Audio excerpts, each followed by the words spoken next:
Hi, I'm Dustin Abbott, and I'm here for yet another Viltrox Air Series review. This is the widest that they have gone with their focal lengths on their APS-C Air Series lenses at 15 millimeters. And so we have now a 15 millimeter F1.7 that we're reviewing today, and then there's a 25 millimeter, there is a 35 millimeter, and then a 56 millimeter, all of them F1.7 lenses in this series now. Now today I'm going to be filming the outdoor segments on a E-mount version of the lens. I've primarily reviewed the X-mount on Fuji at this point of the lens. However, I got a retail sourced copy of the E-mount version just this week, and so I will follow up with some specific details for the E-mount version in a later review. Today, however, we'll be covering it on the Fuji platform, but fortunately we have the opportunity also to film on it on Sony, and so that you can get a sense of the overall rendering and focus tracking during these segments.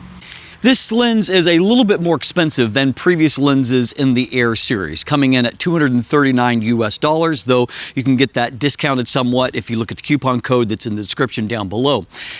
Even so, being a little bit more expensive, usually these are sub $200 lenses, I find that if I look at the competitors on the Sony platform, there's an f1.4 lens that's going to run between $800 and $900. On the Fuji platform, there are 14 millimeter and 16 millimeter options that are often in the $800 and $900 range as well. So this still stands out as very much a bargain lens if it holds up optically. To this point, that hasn't really been a problem for the Air series, but maybe this will be the exception. Let's dive in and let's take a look. Today's episode is sponsored by the all-new Fantom Tracker 2.0. Fantom has not only seriously upgraded the visual look of the card, but now we have a superior build quality made with tempered glass and metal alloys. This credit card size tracker can be locally tracked via a 90 decibel beeping noise, but also on a global level via Apple's Find My Network and its map. The addition of NFC means that you can also use the card to trigger an automation. Just tap it. The tracker fits perfectly in any wallet or bag and assures you won't lose your valuables. It has a built-in rechargeable battery that can be easily charged via any wireless charger, and a single charge can last up to 6 months. The Fantom Tracker 2.0 makes for a seriously cool gift, so visit store.fantomwallet.com and use code Dustin20 at checkout for 20% off. That's store.fantomwallet.com and use code Dustin20 for 20% off. Now, in full disclosure, this lens was sent to me by Viltrox for evaluation. As always, this is a fully independent review, and Viltrox has not seen my findings before you do. So let's talk details about the build and handling. As noted, the price is $239 US. This is a 15 millimeter f1.7 lens. So 15 millimeters on a 1.5 times crop factor, which is what we have got on Sony, Fujifilm, and on Nikon, that comes out to a 22.5 millimeter full frame equivalency. And so it is, it's wide, but I wouldn't consider that to be ultra wide. So it's a good focal length for really a wide variety of subjects, and I also found it an interesting lens for just using in a city, walking around, street type photography. F1.7 is 1/2 stop slower than F1.4. However, if you're looking at the equivalent from like a zoom perspective, the zoom lenses that cover this focal range tend to be f2.8. And so this is 1.5 stops faster than f2.8, which means you're going to be able to let in, more than 2 times, about 2.5 times the amount of light compared to f2.8. Obviously very useful. Now, there are no bells and whistles on these lenses, but they aren't just plastic fantastics either. The build quality, although it is engineered plastics, is very nice. The plastics feel tough and durable, and I've used several of these lenses for years now, and they have been tough and durable during that time. We've got a metal lens mount, and on the lens mount there is a USB-C port for doing firmware updates. What isn't here, which is part of the formula for these lenses, is no weather sealing gasket. So if you're looking for a weather sealed lens, you're going to have to look elsewhere. This lens is extremely lightweight for a lens in this class. It weighs 180 grams, which is 6.34 ounces. To give you an idea of a comparative lens, the Sigma 16mm f1.4, again, it does have that half-stop brighter maximum aperture, but it weighs 405 grams, which is obviously more than twice as much as what this lens weighs. It is very, very slightly, just a millimeter or two here and there, larger than the 35mm or the 25mm lenses in this series. Up front, we have a 58mm front filter thread, very common, very easy to source, so no problem there. The included lens hood is quite shallow. It feels decent. I only have one complaint, and that is in the process of actually mounting it. Sometimes it's a little bit clunky when you actually align it and press it on, but when it locks into place, it does so with good firmness, and I used it a lot of times on a strap on either hiking or, again, walking around for street. I never had an issue where it bumped and the lens hood shifted to where I had any issue with that. So no complaints there. Now, Fuji shooters are going to bemoan the fact that there is no aperture ring here, but that has been true for the entire series. There are 9 aperture blades inside. When you stop the lens down, it produces a decent but not exceptional Sunstar, 18-pointed Sunstar. You're going to get your best definition at f/16, which is minimum aperture. Minimum focus distance here is 23 centimeters. That's not great for a lens in this class, and so the resulting magnification is just 0.10 times. And so not necessarily that the competing lenses are exceptional in this regard, but better than that. And so don't buy this lens if you're looking for a macro type lens. That really isn't its strength. Overall, it's a simple design. Manual focus ring works okay. We'll talk a little bit more about that in the autofocus section, however. Overall, however, a decent package, and obviously big takeaways. It's small, it's lightweight, and inexpensive. Now, I own cameras from 4 different brands and routinely test on all of them, and Fuji is unfortunately my least favorite autofocusing platform. That being said, I feel like the 15mm F1.7, it performs quite well here on the Fuji platform. You can see from my focus speed test that indoors in a shorter focus pull, that focus is, if not instantaneous, pretty close to it. My outdoor test, the focus distance is a little bit longer, and you can see just a little bit more of a lag in acquiring subject from one to the other. It's still fast, and out in real world shooting, I never noticed any kind of focus slowdown, other than one situation where I was shooting in a very bright setting and my wife was inside kind of a darker doorway. And in this case, because I was shooting at f9 at the moment, I wasn't even aware that I was shooting with the aperture that small, and Fuji will focus with that preset aperture. It was struggling to actually nail focus in that difficult situation. I opened up the aperture to f2.8 and it immediately locked on and nailed it. So it was kind of a very case-specific situation. In general, however, I had no problem with focus accuracy. I shot some shots underneath the table of Nala, who was sitting under there in the shade, and you can see that focus results are nailed. Got her eye, nailed it really sharply. Another shot here, just kind of out on the street. Some ladies asked my wife to use their phone to take a picture of them, and so I quickly pulled up the camera and took a shot of the picture being taken of these ladies, and it locked on perfectly onto the ladies, even at f1.7, and give very well-focused results. So when it comes to stills autofocus, I really don't have any complaints. I don't love Fuji's autofocus system all the time, but I feel like it did a good job here. I will note that when it comes to manual focus, the focus ring feels, since I have both the Sony and the X-mount version to compare, I like the feel of the manual focus better on the Sony lens. The focus ring feels a little smoother, but more importantly, there's a little bit less of an input lag as it's focused by wire, so it has to route through the focus motor and then through the camera system for all of that to happen.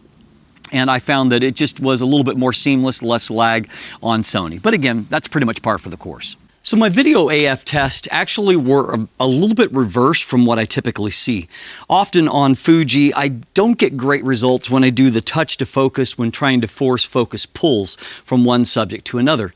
In this case, however, while focus pulls were not fast, and there's a little bit of pulsing in there, generally they really weren't bad. It took a moment sometimes for it to settle, but by and large I felt like the focus pulls were pretty well damped. And what I didn't see that I so often see is when I touched to focus, it didn't just refuse to do anything. It always consistently focused back and forth, and so I consider that to be a success. You will see some focus breathing there, and unfortunately, even though it's a wide focal length, that is going to be somewhat noticeable when you're doing major focus changes like that. Where things were a little bit reversed for me is that typically on Fuji, it does much better when it's able to have a recognizable subject in frame where the AI kind of overlay over the focus system can do its work. Unfortunately, in this situation, I felt like when I did my focus pulls that there were just moments where there really wasn't a confidence as I moved from the hand to my face, moved my hand out of the way. Sometimes there was either a rack in the wrong direction, or in some cases, just some seconds where nothing was in focus. And so I wasn't impressed with that necessarily. I did find when it came to static shots, however, that focus was good and consistent, wasn't jumping around or pulsing. And depending on the way that you use the lens, if you're using it primarily to shoot static shots, or using it, for example, like this, where you're moving towards the camera but not anything kind of extreme, you'll probably find that it's going to work just fine for you, even on Fuji. However, if you're wanting to do a lot of dynamic focus changes, number one, I don't think Fuji is your best platform, but number two, I think that this lens isn't necessarily top-notch when it comes to that. In general, however, I mean, Video F worked pretty much the way that I would expect it to on Fuji, with the exception that I expected it to do a little bit better on my hand test than what it did. In general, however, I got the clips that I want. They look fine. No real complaints. So let's talk optics. This is an optical design of 12 elements in 10 groups, and surprisingly, 8 of those 12 elements are actually special elements or exotic elements, including 3 extra low dispersion elements, 3 high refractive index elements, and 2 aspherical elements. You look at the MTF chart and it shows that it is great in the center of the frame, exceptionally good in the center of the frame, very strong in the center of the frame, still above 80% in that range. But then as you get out towards the corners, outside of the rule of 2/3, basically it falls off of a cliff. And particularly when you get into the extreme corner, it should be quite soft. There's also an F8 MTF that is shown on that same graph, and it shows that while it's weaker in the center, it's about equal in the mid frame and much better in the corners. I will note that, again, that Fujifilm's 40 megapixel sensor, which I'm testing on here, is the most challenging sensor platform that I test on. That's the equivalent of over 90 megapixels on full frames in terms of pixel density, so it's rough on lenses. This lens holds up pretty well outside of those corners, however. If we look on the Sony E-mount version for a moment that allows us to look at it, how its coverage is on full frame, we can see that there definitely is some hard vignette towards frame, though there isn't any of that kind of shape that comes in there where it's completely blacked out. As I cropped that dark corners away where the mechanical vignette is, I found that I could get about 36 megapixels compared to the 26 megapixels of an APS-C crop. And so a little bit more area, but I certainly wouldn't buy this to use on a full frame. For one thing, the corners are already struggling a bit on APS-C at wide apertures. They're going to be even worse when you get into that area that is beyond the APS-C crop. If we look at vignette and distortion, there is very low distortion, so little that it's hardly worth correcting, but what is there is a little bit complex. You can see that there's some pincushion distortion that's in the corners, but if you try to correct that, you're going to create some barrel distortion in the center of the frame. So best to let the profile correct what little bit there is to do there, because there's really not enough there to really worry about. In this cityscape shot, for example, because I don't have any keystoning, I was able to level it off relative to the other buildings. You can see that all the lines look nice and straight, so I wouldn't worry about any kind of tiny distortion that is there. When it comes to vignette, I needed to use about a +59 to correct, so that's roughly 2 stops of vignette. There are going to be situations where you're going to want to correct that. However, in this wide open f1.7 shot on a golf course, for example, you can see a little darkening in the corners in the sky, but maybe you wouldn't notice it unless I drew your attention to it. So that's uncorrected, probably not a big deal there. When it comes to longitudinal style chromatic aberration, you can see that there is a little bit on my test chart. However, there are going to be very few situations where you're actually going to be able to recreate that in real world situations. I'm not too concerned about it. More important on a wide angle lens is the lateral style chromatic aberrations near the corners. Unfortunately, I don't really see any of those there. What's more, another issue you can run into is in, for example, light coming through windows that have dark frames and then very bright, blown out. Sometimes you can get fringing in those, and I don't really see that here either. And so both of those metrics are ones that I would be more concerned about in a wide-angle lens, and it passes those with flying colors. When we go on to chart testing, and so I'm going to show you here's the chart that we use to look at, and the crops are going to be shown at this is f1.7 crops from the center, the mid frame, and then the lower right corner. As the MTF chart suggests, the center looks great, the mid-frame looks good, the corners look soft, and so no surprises there. It lines up with the real-world testing as expected. If we look at real-world usage, you can see that in comparing an f1.7 and then a f5.6 shot, in the center of the frame, you don't see much of a difference. If we move off to the corners, however, you can see that not only is there more contrast there, but the ability to kind of delineate those fine details that are there is much improved. So it's not just a lack of contrast or astigmatism in the corners, it's genuine softness, but that does improve when you stop the lens down. So the good news is that if you're shooting at typical landscape apertures, f5.6, f6.3, f8, you're going to get nice results that are sharp from corner to corner, maybe just that tiny lash percentage or two in the extreme corners. But again, that's probably not really going to be a factor. And if you're shooting on a lower resolution sensor than the 40 megapixel sensor here, the results are going to comparatively appear even better there. And so I think you'll be perfectly happy with that. Diffraction is going to show up, as always. At f11, you'll start to see some softening, and then at f16, it is more pronounced with definitely less contrast and less detail showing there.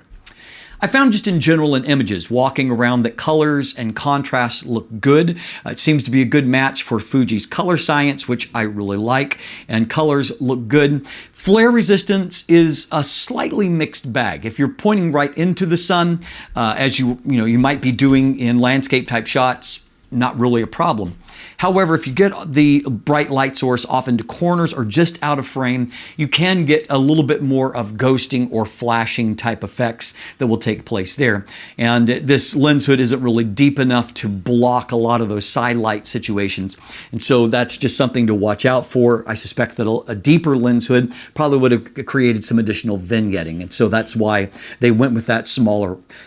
The bokeh quality is okay. This isn't a bokeh type lens, a wide angle lens like this. There's going to be that you can't focus all that closely. There's going to be few situations that you strongly defocus a background. But for example, I shot these flowers that were overneath a shop in Niagara-on-the-Lake, Ontario, and you can see that the image looks nice, pleasing. The background is pleasantly defocused. It's just those kind of situations are relatively rare. I wasn't able to shoot the night sky, but I did do some nightscapes, and what I found is that there is a bit of chroma smear in the corners. Those light sources kind of become a little bit triangulated as if they're pointing out of the frame. And so it's an okay lens to use for shooting the night sky, but there are better options if that is your number one priority. There are good lenses like a 12mm f2, for example, that work well for nightscapes. There's one from Samyang that works well. I know that Sony's own 11mm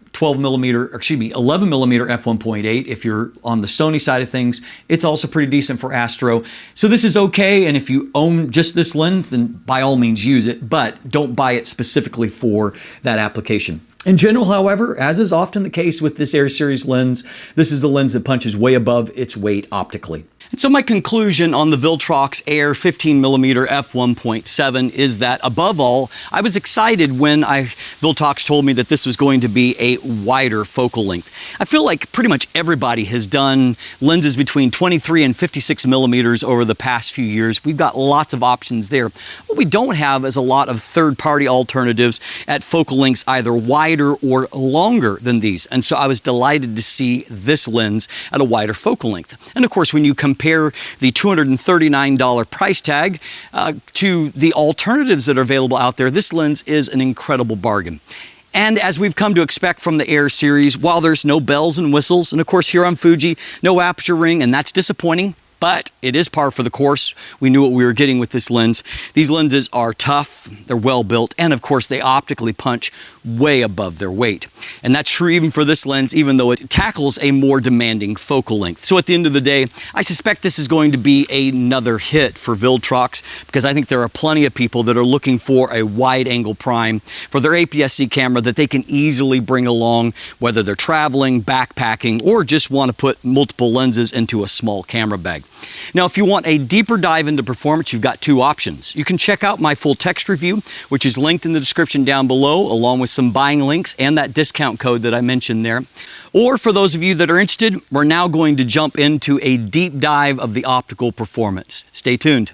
Okay, starting off, we'll take a look at that full frame coverage a little bit closer. You can see here shooting on the Sony version that there's definitely some pretty dark vignette in the corners. It's not completely hard in that it's solid black, but it's not recoverable through normal means. Now you can see that that is considerably wider than the APS-C crop here. Now, on the left side, I've cropped in on that full frame image to compare to the APS-C crop on the right. And if I toggle the information here, you can see that I've got 7352 by 4901 pixels as opposed to 6240 by 4160. So about 36 megapixels versus 26 megapixels. So yes, that is some additional, that's not really captured by the vignette. However, you can also see here that it's going to get increasingly soft as we get off to that zone, so I just don't know that it's worth it. Now, as far as vignette and distortion, you can see here looking at this, it's a little bit of a complex distortion. There's a little bit of a pincushion style in the corner, but also a little bit of barrel in the center. And so what we are seeing is very mild distortion, but it's complex. And so trying to correct that, if I try to correct the corners, I'm going to exacerbate the barrel distortion. If I correct the barrel distortion, I'm going to exacerbate the pincushion distortion in the corners. In most situations, it's going to be best to just leave it. Looking at this real-world shot, for example, you can see that as we look throughout the image, the lines actually look really quite good, and that's without any kind of correction there. So in most situations, you're really not going to have to worry about distortion. Now, coming back and looking at vignette, you can definitely see some vignette that is fairly concentrated in the corners. A plus 59 will correct for it, though you'll see that there's just that little bit of discoloration that's left behind. I don't love that, but it does sometimes happen. Now, as far as various kinds of fringing, longitudinal style, there is a bit of green fringing after the plane of focus, but as mentioned previously, because of the nature of this focal length and aperture, there's not going to be a lot of situations that you can replicate this in out in the real world, so I wouldn't worry about that too much. More important is lateral style chromatic aberrations that come near the edge of the frame. You can see here, not really a concern, that's nice and clean. And then what's more, as we look at these windows and we punch in there, even in these areas of high contrast near the edges of the frame, we can see that that's really handled quite nicely, and so we don't have fringing that's coming through there. So all of that is positive. So as alluded to previously, this is a hugely demanding sensor, particularly at 200% magnification, but in the center of the frame, no problem at all. It's super sharp, nice high contrast. Mid-frame also looks good, lots of detail there, no problem. And as we kind of pan down this way, you'll see it is sharper here than what it is here. So we're starting to see where that drop-off point is. And here as you get towards the edge of the frame progressively, it just gets softer and softer towards the edge. So for real-world shots at 100% magnification, you can see here that that looks nice and crisp there in the rule of thirds zone at it all. If we look at this image, for example, at f1.7 and we punch in at a pixel level, you can see the detail looks really great. We can't quite read the menu there, but you can see that it's not a blur. It is finely resolved. If we take a look at this image at f1.7 and then at f5.6, we can see that in the center of the frame, it's really not all that different. But if we move off here towards the side of the frame, you can just see that on the f5.6 version, there's a lot more information that's being resolved there near the edge of the frame. It's a little bit mushier at f1.7, definitely better detail. Even in the grass here, you can see the fine blades. Here, it's just kind of like a bit of a blurring together. Now, corners don't really get sharp until f5.6, but here we can see in a real-world shot, even on 40 megapixels, the center of the frame looks great as we would expect. As we pan off to the side, it's still looking great, and as we come towards this corner, looking great there, and this corner looking great there. And so when you stop down to more typical landscape apertures, you're not going to have any problem. Likewise, here is another shot, and you can see that there's just really great detail all across the frame. No problem with that. I would be happy with that image any day of the week. Now, as per usual, diffraction is going to start showing up at f11. You can see it's looking softer here in the center. By f16, which is the minimum aperture, it looks softer still. Now here is the minimum focus distance, and you can see that contrast is a little bit lower. We can see as we look across here that it's just not as crisp as what we have seen at a little bit further distances. The plane of focus is relatively flat, but you can see it's not perfectly flat. It's kind of fading here towards the corners a bit. Colors I thought looked really nice out of the lens. I shot in a variety of situations, and here I think that the colors look very nice. This image here, you can see colors are nice and nicely saturated, but without looking garish. This also gives an opportunity to kind of look at the bokeh quality. As I mentioned, it's not going to be often that we have a chance to see the defocused area because it's not going to produce it in a lot of situations, but here we can see that it looks pretty nice. Likewise here, colors look good. The defocused area looks nice. And this image, I think, looks really nice. You know, I don't necessarily love the shape of the specular highlights here, but in general, the background looks nice and soft. And looking at the subject matter, it's got decent detail there. All of it looks, you know, pretty nice, all things considered. Now, as we've noted, flare resistance it varies a bit. Here, wide open, shooting right into the sun, no problem. Even here, stop down to f/16 and pointing right into the sun, I don't really see a problem here either. I don't see any loss of contrast, any kind of ghosting artifacts. Here with the sun right out of the frame, again, I don't see a problem here, but in this particular shot, obviously, it's a pretty big blob there. So stop down, there's more to watch out for, and you just have to be careful in your composition. Now, one final test looking for coma here. So if we look at points of light in the middle of the frame, you can see that, you know, they're round. There's not any kind of smearing that's taking place. If we move off here towards the side, however, you can see that the shape is just kind of changing a bit. It's stretching and pointing out towards the edge. And so under these circumstances, you can just tell that there is a bit of coma to watch out for, though again, it's not the worst that I've seen. So thanks for sticking around to the very end. I hope that the deep dive into the optics has helped you to decide whether or not this is the lens that you have been looking for. As always, thanks for watching. Have a great day, and let the light in.